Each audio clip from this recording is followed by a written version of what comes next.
I'm Ken. Let's take another look at my stamp collection. My first two videos were about my US collection. That's always been my primary collection. But my collection is wider than that. I made this album for my Germany regular issue stamps. My first challenge for creating a German album was figuring out exactly what I should consider a German stamp. Of course, you're familiar with East Germany and Berlin. They complicate the picture. And before there were even German stamps, the Confederated German States issued stamps of their own. That's not too hard to keep track of. What makes German stamp collecting complex is the postal implications of two world wars.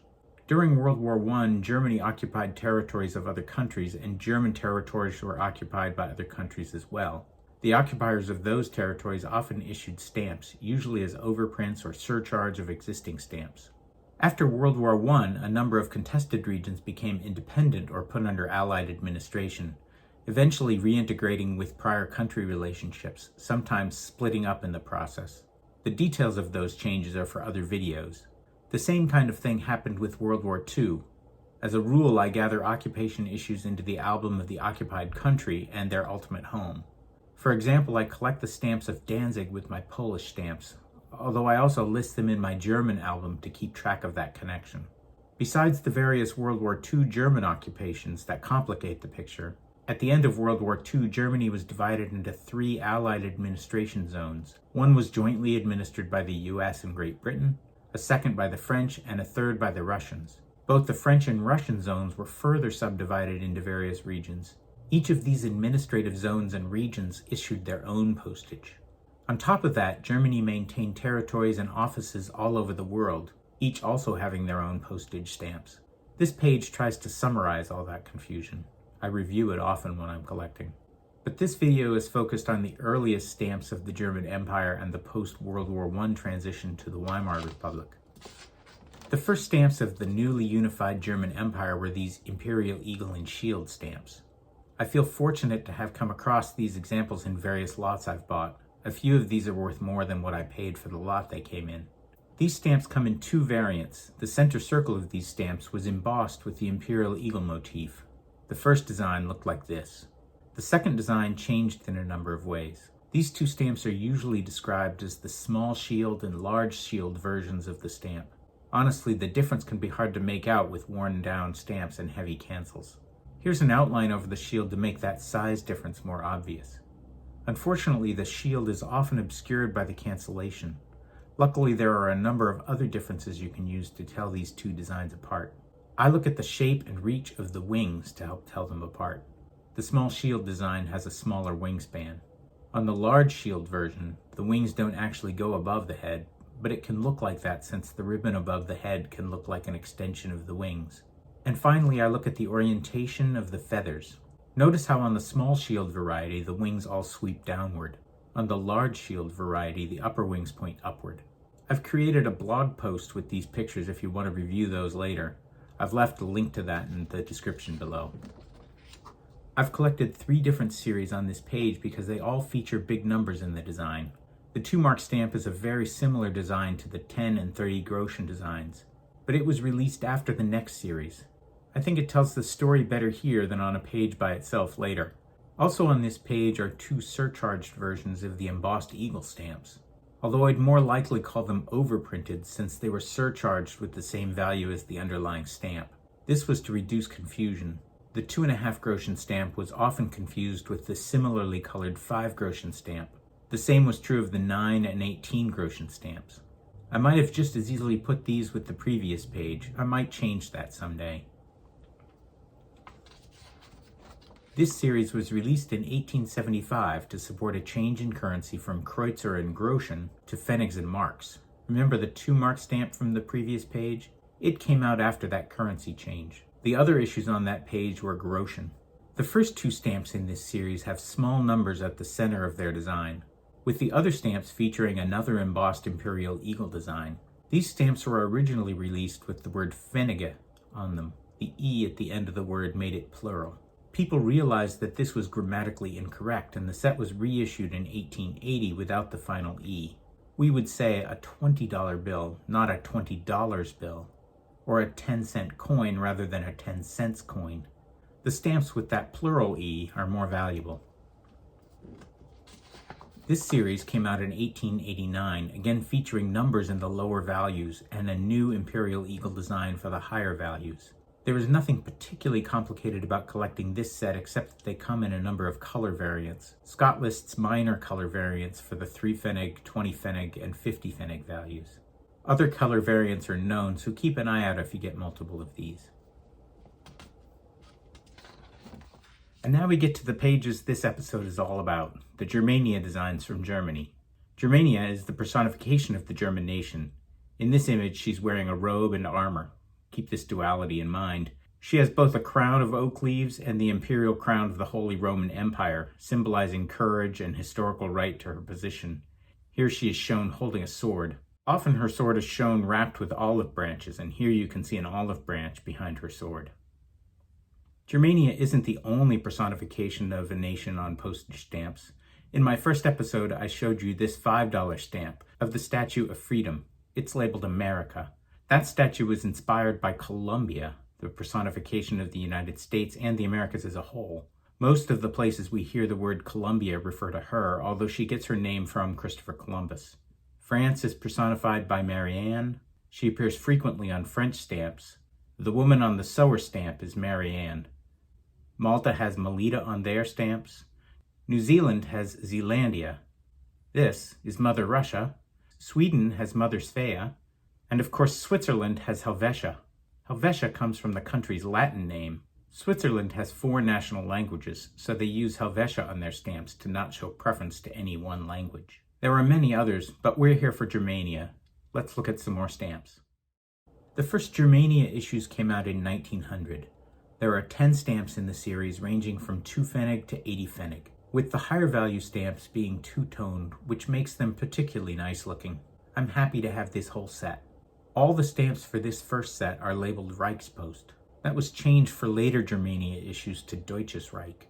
Reich is German for realm or kingdom, so this first inscription means roughly imperial postal system, and the later inscriptions mean roughly Kingdom of Germany.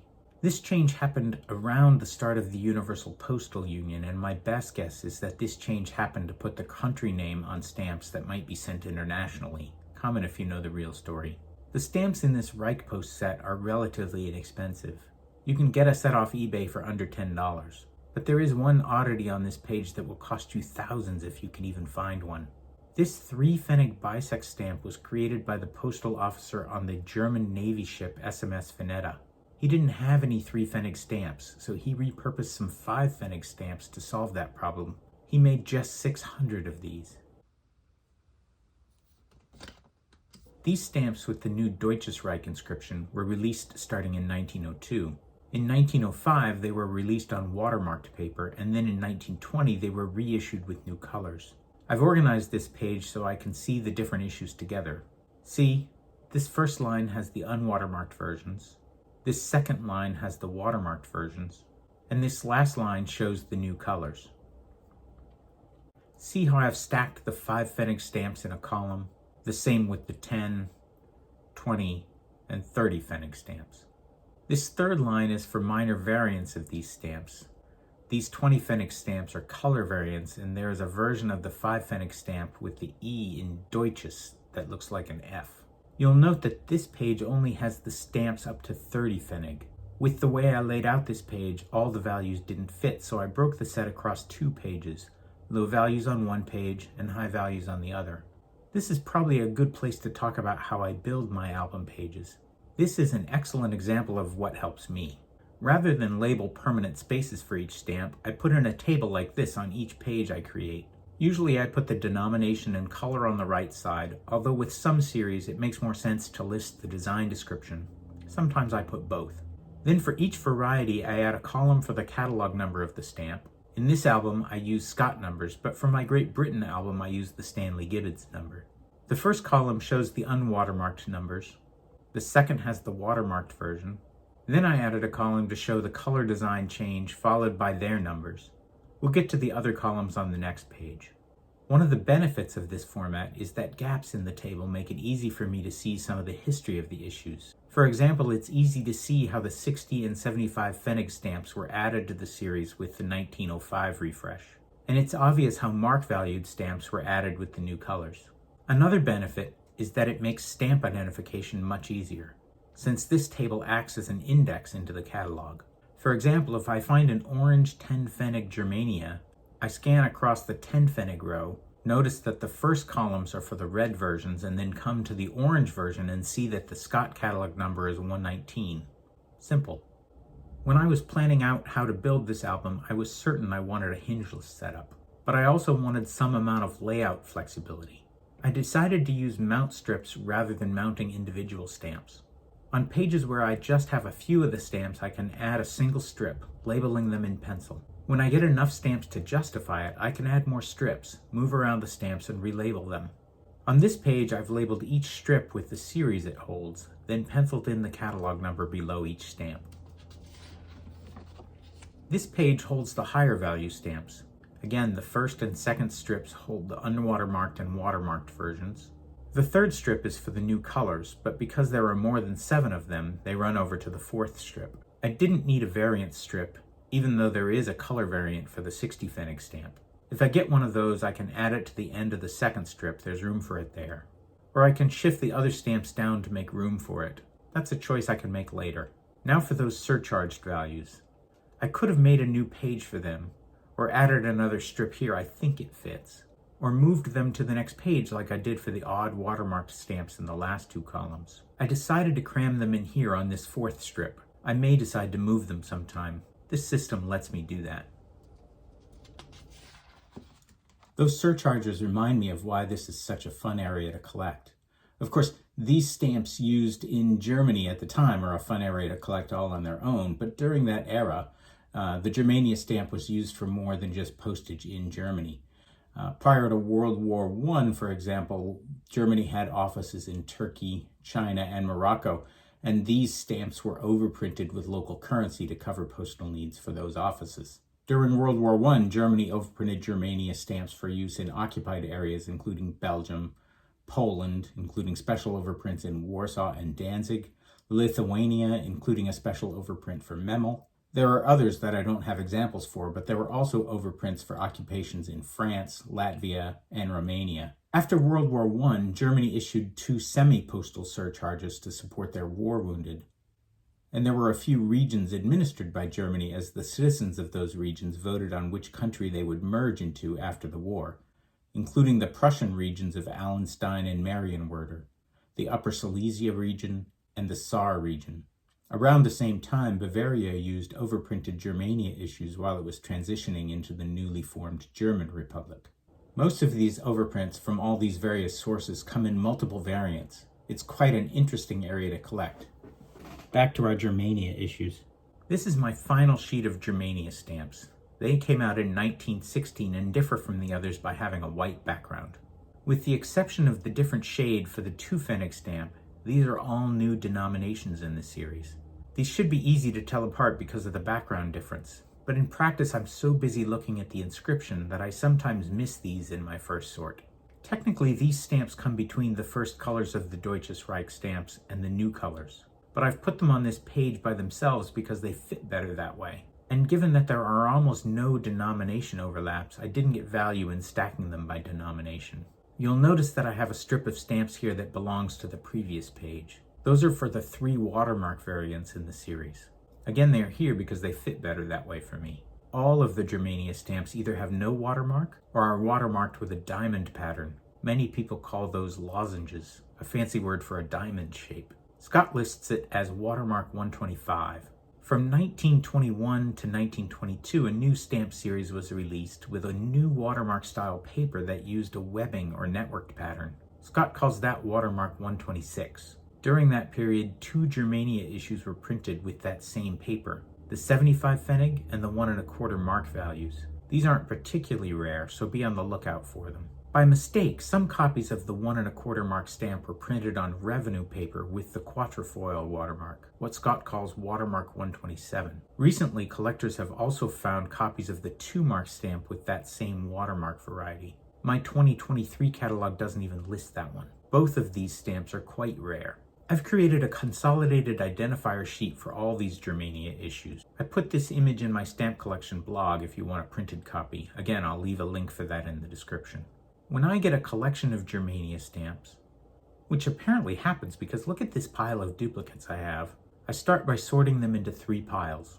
One for Reichpost, one for Deutsches Reich, and one for the white backgrounds. The small Reichpost pile is identified by denomination, easy. Next I sort the Deutsches Reich stamps by denomination, sorting those by color as I go. Be careful with this step. Don't sort them by color first. The 5 Pfennig green stamp and the 20 Pfennig green stamp are very similar, as is the 60 Pfennig olive green. Same with the 3 and 5 Pfennig browns.